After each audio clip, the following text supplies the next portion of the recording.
first question. Margaret, do you really think you can stick to a TBR? Really? Hello, my lovely friends.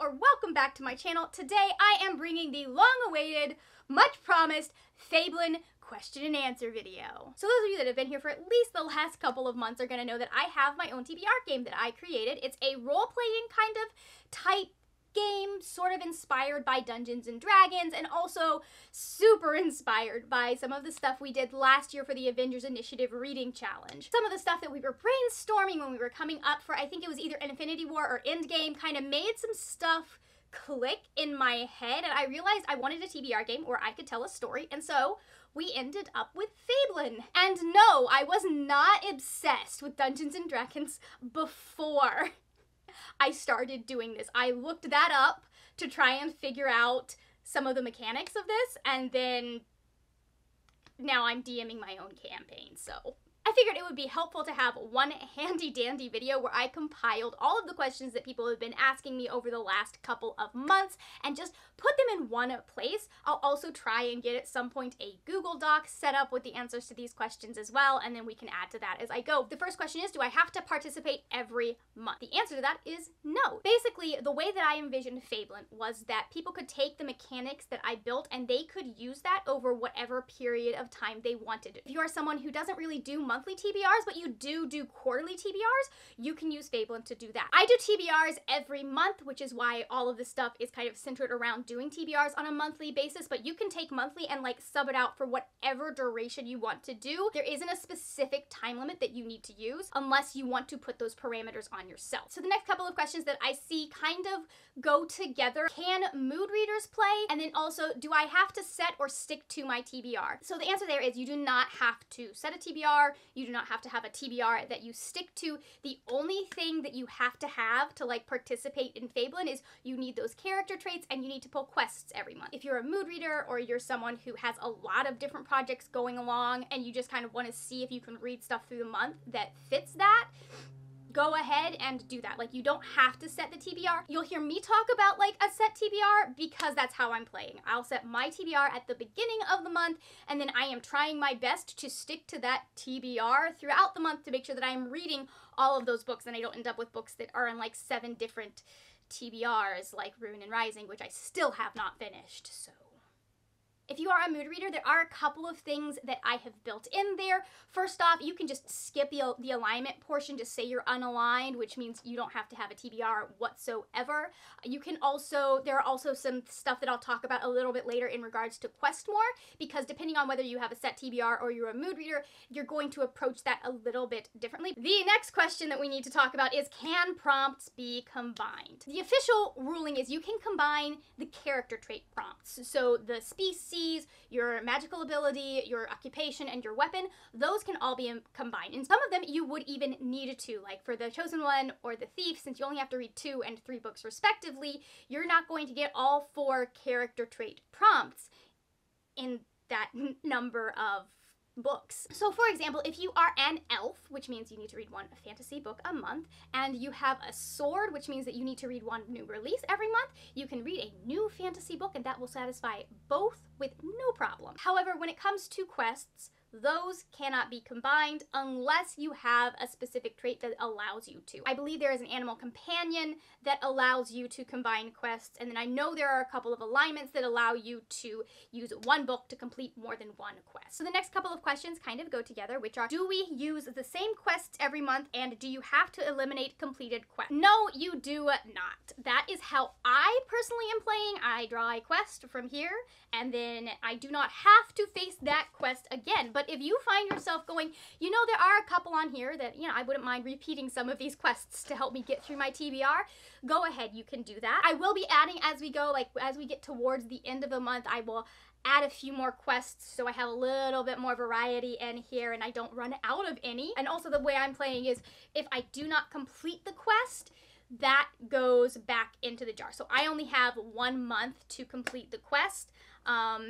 and then I have to put it back in the jar and I have to try again. And the next question that I receive usually goes along the lines of listing out all of your traits and then listing out what you think those traits mean and then asking me, am I doing this right? And the answer is, if you are participating, you're doing it right. I am not going to get a stickler for the rules for like more than myself, honestly. If you want to, like, this game is very customizable, much like Dungeons and Dragons is kind of customizable. You can adjust the rules as you like.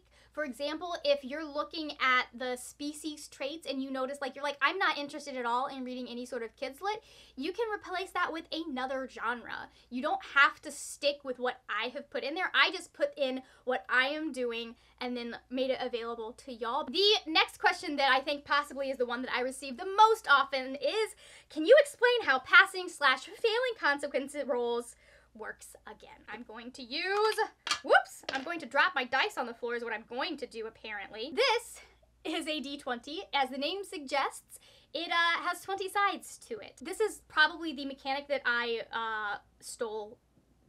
most clearly stole from Dungeons and Dragons, because if you've played Dungeons and Dragons, you would know that if your character dies, you have to do something that's called a saving throw. So the way that consequences work, and you will see these on the quest log that I finally added in, what the consequences are for failing each quest. When you get to the end of the month, you're going to tally up what quests you completed, you don't need to worry about those, and which quests you did not complete. If you didn't complete the quest, that's when you need to roll. And you're gonna roll the aforementioned D20. And I believe, okay, so starting out at level 1, you have to roll 5 or higher to pass. And then if you roll 4 or below, you are going to fail. Any of the consequences that you fail then would need to be added on to the subsequent month's TBR. I've also added a few clarifying notes. Let's see. Basically, what I've added into the Fablen document is obviously all quests are added to the next month's TBR. Also, if there is no eligible quest for that month, consequences will carry forward to the next month. If there are no eligible consequences that month, you may either continue to carry it forward or roll with disadvantage on a consequence for the third month. So basically, if in January I got a consequence and there was no quest that fit that consequence in February, then I would have to save the consequence for when I make my March TBR.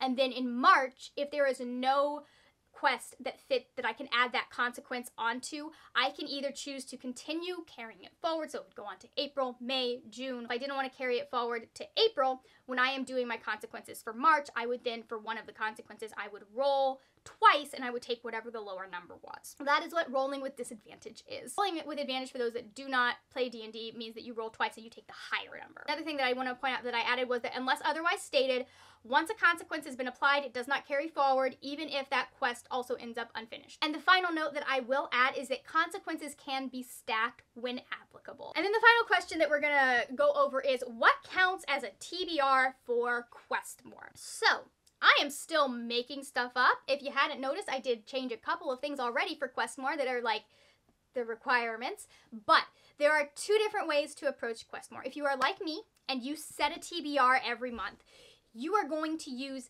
that TBR that you set, and it is all of the books that you say you're going to read that month, not just the ones that you have determined you will be using for Fablen. You need to finish that a certain percentage of them to pass a year of Questmore. So for example, my TBR is 9 books this month, and that means that I need to read 9 times 75%. I need to read 7 of those books in order for me to pass this month's or this year at Questmore. So if you are a mood reader, which means you don't set a TBR for yourself, you just kind of read what you want, the way that you are going to measure is you're going to measure against your character traits. There are 4 that you need to be measuring against. They are your species, your occupation, your magical ability, and your weapon. Those are the 4 that kind of have requirements for what books you read. You're going to pay attention to, like, do you complete all of those? The percentage of those that you complete is then your percentage for Questmore. Now, I know that that is not going to answer every single question that anyone could ever ask me about Fablen, so if you have more questions,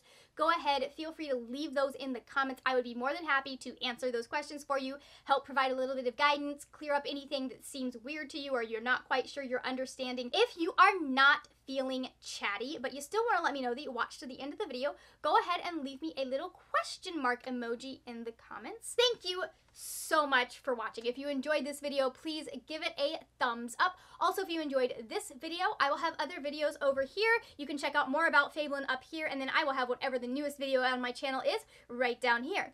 That is it for now, my friends. Happy reading, and I will see you later when we will talk about more wordy, nerdy things. Bye!